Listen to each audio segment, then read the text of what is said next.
All right, welcome to another deep dive. Today we've got something special, a video essay all about She-Ra and the Princesses of Power. Like all 5 seasons, broken down, someone did their homework. Yeah, seriously. And it's not just like, oh, here's what happened. They get into character arcs, themes, how the show plays with tropes. It's pretty impressive. So, ready to unpack a show that reimagines a classic. I mean, we're talking magic, princesses, a whole planet in trouble, but done in a way that's, well, special. Exactly. And what's interesting is this She-Ra, it's not tied to the old He-Man universe, like Yeah. totally separate. Oh, right. It's like they took that basic idea, princesses and all, Yeah. and said, okay, let's do something really different with this. Yeah. The essayist points out that this gives the creators a lot of freedom. They can build on what came before, but explore themes you wouldn't have seen back in the 80s. It's wild to think about that old series now. Mm-hmm. I mean, it was all about selling toys. Yeah. Yeah, that super censored animation. Can you imagine He-Man not even swinging his sword properly?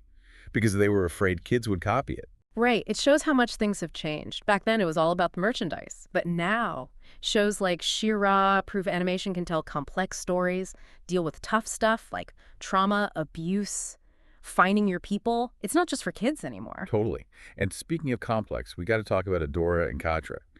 Their relationship, it's like the core of the show, emotionally. It's fascinating how their past shapes everything, both raised by Shadow Weaver in that messed up environment, both looking for belonging. But then Adora, she defects to the rebellion. And it just breaks your heart, their jealousy, their resentment, it fuels so much of the conflict, but it makes it compelling too. They're both victims, in a way, looking for love in such different ways. That ties into the idea of found families. The essayist brings that up a lot. Adora finds hers with the Princess Alliance, Katra with the Horde. It's almost like a self-fulfilling prophecy, right? Their trauma pushes them further apart, which fuels the whole rebellion versus horde thing. And speaking of which, can we talk about Etheria itself? World building in this show is top-notch. Definitely. It blends magic and technology in a way that makes you think. We got these ancient princesses, elemental powers, rune stones, and then bam, it's all tied to this super advanced First One's tech. It's like, what even IS magic in this world? Is it just science we don't get yet? Yeah. Or is there something truly mystical going on? The essayist really digs into that, and it makes you wonder about how we define those things. You'll just think for sure. Yeah. And speaking of blurred lines, what about the princesses themselves? Easy to fall into that damsel in distress thing, but She-Ra completely flips it. Oh, absolutely. These princesses are not waiting around to be rescued. They're powerful, each with their own flaws and strengths, and they drive the story forward.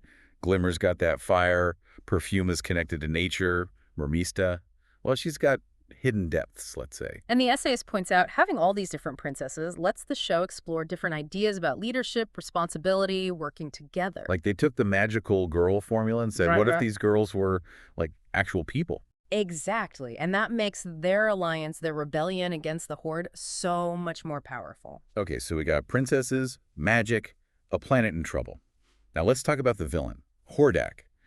At first, he seems like your typical evil overlords, right? But then, plot twist, he's a defective clone. And suddenly he's not just evil for evil's sake. He's got these deeper motivations, wanting to prove himself, overcome his flaws, maybe even earn approval from Horde Prime, his creator. The essayist asks us a great question. Can a guy like Hordak be redeemed? I mean, he's done awful stuff, but knowing his backstory, you start to see cracks in the armor, those little bits of vulnerability. It makes you think about good and evil, right? Like, is it always so black and white? And it makes you question your own judgment, like who deserves a second chance? What does forgiveness really mean? Heavy stuff. And then there's Shadow Weaver, the ultimate manipulator. Like, is she an abusive mentor? Yeah. A tragic figure, or something else entirely? She's the textbook toxic mentor, but done in a way that's so complex.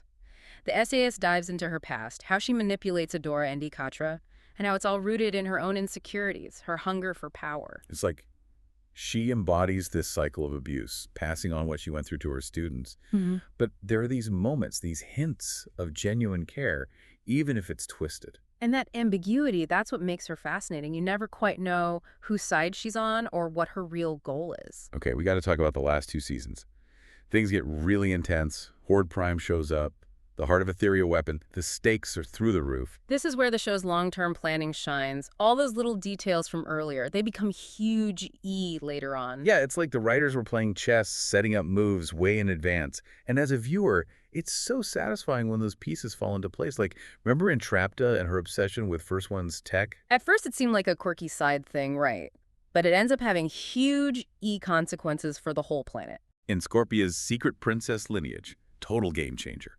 Adds a whole new layer to her switching sides and joining the rebellion. It shows how much thought went into the writing, planting those seeds early on, paying them off in a way that makes sense. And then there's Katra.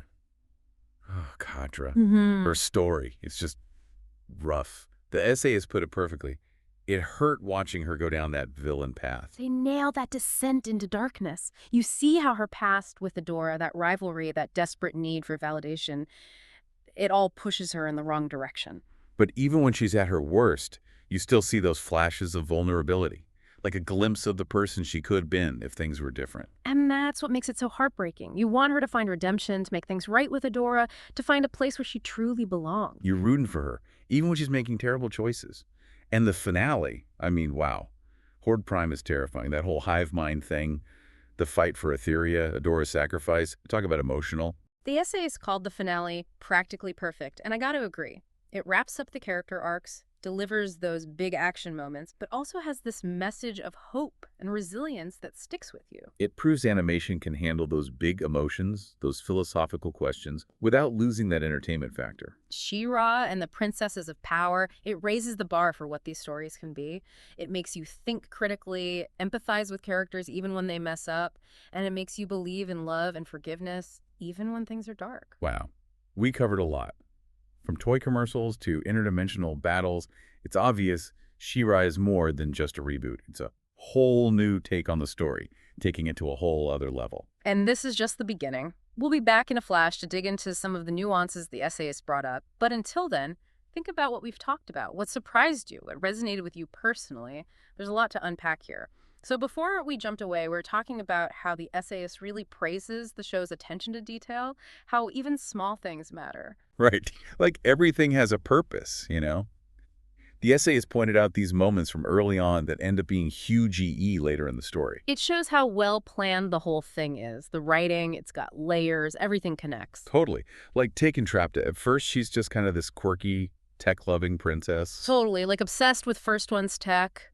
But that ends up being so important in fighting Horde Prime. Who would have guessed? Right. Her whole arc, it's about that curiosity, but also how dangerous it can be if you're not careful. Like she's so focused on the science, she doesn't always see the bigger picture, you know, the ethics of it all. But then again, her knowledge is what saves the day in the end. It's like, even when characters make bad choices, they can still do good. Exactly. It's not so simple, right? Nobody's perfect. And then there's Scorpia, another great example. She starts off so naive, just blindly following Catra and Shadow Weaver. Yeah, like a loyal soldier, but kind of clueless about what the Horde really is. But then over time, she starts to question things. She realizes the Horde isn't what she thought it was, that she deserves better. And her kindness, her loyalty, those things she saw as weaknesses, they become her strengths. She chooses to be good, even when it's hard. That's what's so great about She-Ra. It's all about challenging what you've been told, finding your own way. Totally.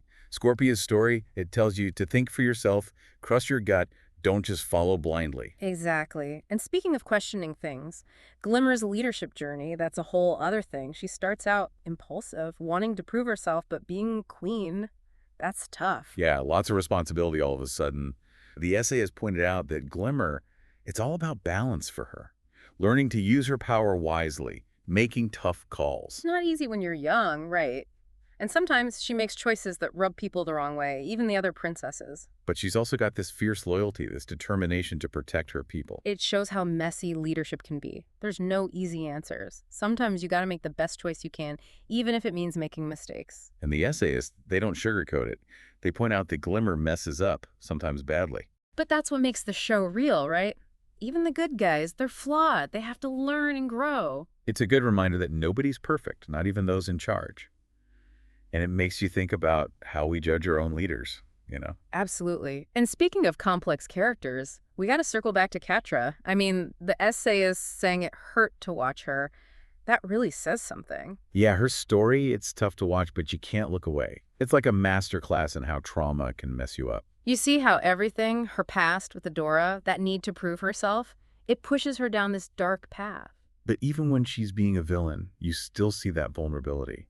Like deep down, there's still good in her. And that makes it so heartbreaking. You want her to turn things around, to make peace with Adora, to find her place. Yeah, you're rooting for her even when she's making awful choices. Yeah. The essayists, they talk about wanting that happy ending for her, but also acknowledging it's not always that simple. It's a good point. Redemption, it's not a guarantee. Catra's done things that have consequences. She's hurt people. It makes you think about forgiveness. It's possible, but it takes work. It takes owning up to what you've done. And it takes understanding, even for those who've hurt you. It's not easy, but it's powerful. She-Ra, it's a show about hope in a lot of ways. Hope for healing, second chances, a better future. Even when things seem impossible, the characters never give up. They fight for what they believe in, they have each other's backs. It's about friendship, love, believing in something bigger than yourself. And that message, it connects with people no matter how old you are. Okay, so we're wrapping up our deep dive into She-Ra. And I gotta say, this essayist, they really get it. We've talked characters, the story, how animation can tell these amazing stories. They go deep. It's not just summarizing, it's like connecting the dots to bigger ideas. Totally. And one thing that stuck with me was the representation, like queer representation specifically. She-Ra just shows these diverse relationships, and it feels so natural, not forced at all. Yeah, it's not just tokenism. It's like these characters just are who they are, and love is love, right? Exactly. And it's not just romantic love either. That whole theme of found families, how those connections can be just as strong, sometimes even stronger than blood ties. It's a powerful message, especially these days. And this the essayist also talks about how the show handles trauma, how it doesn't shy away from the tough stuff. Yeah, Adora and Catra especially. They've got all this baggage from Shadow Weaver, and it's not like it just disappears. They struggle, they make mistakes, but they also learn and grow. It's about healing, and that takes time. And it shows younger viewers that it's okay to not be okay, that healing is possible, even if it's hard. Right. It gives them hope. And then there's the whole ethical angle with the first one's technology. The essayist brings up some good points about how science can be dangerous if it's not used responsibly. Yeah, like what are the consequences of all this progress? Makes you think about stuff like AI in our own world, right? It's more relevant than ever. She-Ra kind of gives us a way to think about those big questions. How much power is too much? What are our responsibilities? So we've covered a lot. Characters, relationships, those deeper themes the show explores. But like any good deep dive, I'm coming out of it with even more questions. That's what good stories do, right? They make you curious, they keep you thinking, even after they're over. The essayist said She-Ra is practically perfect. And honestly, I'm with them. It's fun, it makes you think, it hits you right in the feels. It's proof that animation can be so much more than just cartoons. It can tell stories that matter, stories that stay with you. So whether you've seen She-Ra or not, I think this deep dive has given us all something to chew on. Keep exploring, keep questioning, keep diving deep into those stories that spark your imagination. That's what it's all about. Thanks for joining us, everyone. Until next time, keep on diving deep.